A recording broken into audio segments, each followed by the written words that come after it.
Welcome to the beer review of me, Jake. It's a long while since we've had a BrewDog beer on the channel, and they've just released a whole big batch of all of their Overworks stuff, which is their sort of mixed fermentation sour project that they got going on. And I have actually had quite a few of them when I was in Birmingham the other week, but I didn't get to try Funk Punk, which is basically a bretted and aged version of Punk IPA. Not quite sold on the branding, don't know why. Quite like the bottles though. Got a nice deep well in the bottom there. Let's just rattle off the old spiel on the back here. Our flagship IPA gets funked up. Punk meets funk for an immersive lesson in fermentation. Aged in giant foeders and dry hop to oblivion. Old world meets new in this returned ale. Oh, retuned ale. I can't read. Perfectly balanced, funky and complex flavours, tropical fruits on the nose, followed by punchy, juicy dry notes, and a little spice. Packed to the rafters with citrus hop flavour. A silky, chewy body culminates in a canvas dry finish. Funk Punk, united in beer. Also got a bottle of Punk IPA, the freshest I could find. It was bottled in December, and it's now February. So I've just got that as a little reference. Oh hello, a little bit of a lively one. That's not the breaded one. We'll just let that do whatever it's doing. Cascading down the side there. Oh dear.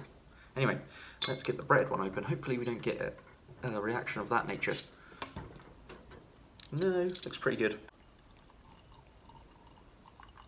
Let's pour a little bit of the Punk IPA as well. This isn't really do a comparison of the two, because obviously they are two quite different beers. I just wanted to see how much Punk IPA is actually in the Funk Punk. See if you can still pick up that the base beer is Punk IPA. So in the glass then, we have some loose white bubbles on the top and a very hazy. Let's hold it up to the light there. Yeah, actually quite a sort of a murky beer. It's got a sort of a deep orange core, and the outer edges are slightly lighter. But yeah, it looks damn good. Let's get it on the old schnoz. Oh well, actually smells really good. Really quite funky. Sort of dry, piffy lemon. It has got that farmyard funkiness to it. You can tell it is a bretted beer. A slight crackery, bordering on sweet biscuit malt character coming through. There's like a dried mango quality. Everything's like quite dry. It's not like sort of punchy, juicy.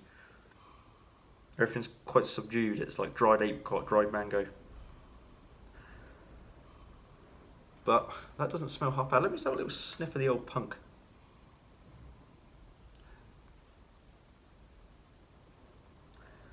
Not much to tell you that it's Punk on the aroma, but let's go for a nice sip. Did I say the ABV? It's 5.5%. I don't think I mentioned the ABV, so I thought I'd better do it there. But let's go back and have a taste. Cheers.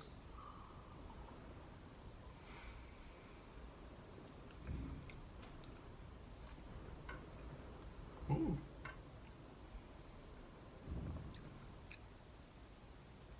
Do you know what? That's actually rather nice. Nothing crazy. Super dry. Really quite drinkable.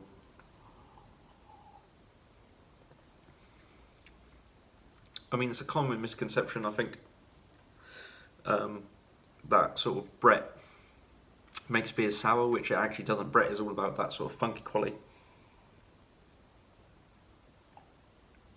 There is a slight tartness to it, but it's nothing crazy.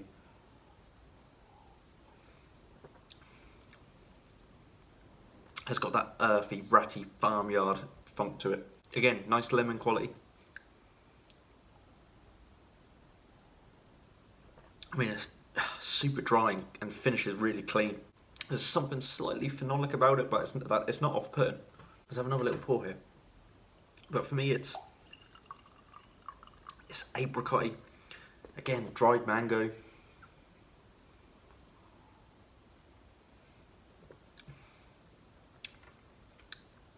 Orange pith, has got a really nice chewy mouthfeel. And that little spike of tartness with that dry finish is really great. Let's just have a sip of this punk. I'm getting a little correlation now.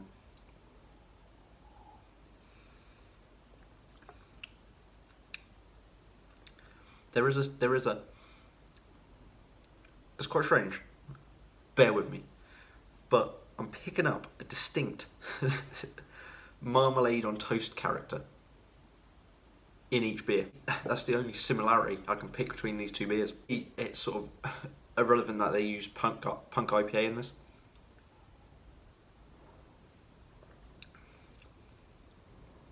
Because I think this is just an absolutely cracking, lovely, drinkable beer. It's nothing crazy, it's just really well made. What I'm not getting, which is quite nice, is there's with brews of a certain size, for me I see it with Adnams and Fullers, and brews like that, brews like BrewDog, they have this generic flavour that sort of, you know it's a BrewDog beer, you know it's an Adnams beer. Not all the time, I mean, it varies between styles, but you can say, yeah, that's an Adnams beer. Or yeah, that's a BrewDog beer. Whereas this doesn't particularly taste like a BrewDog beer. It's something all of its own, and it's damn tasty. And I mean, I would buy it again. And yes, I mean, it's a 500ml bottle, and I think it was like $5.99 or something like that. And I mean, I couldn't grumble at that, to be honest with you. I couldn't grumble. Ooh, not one bit.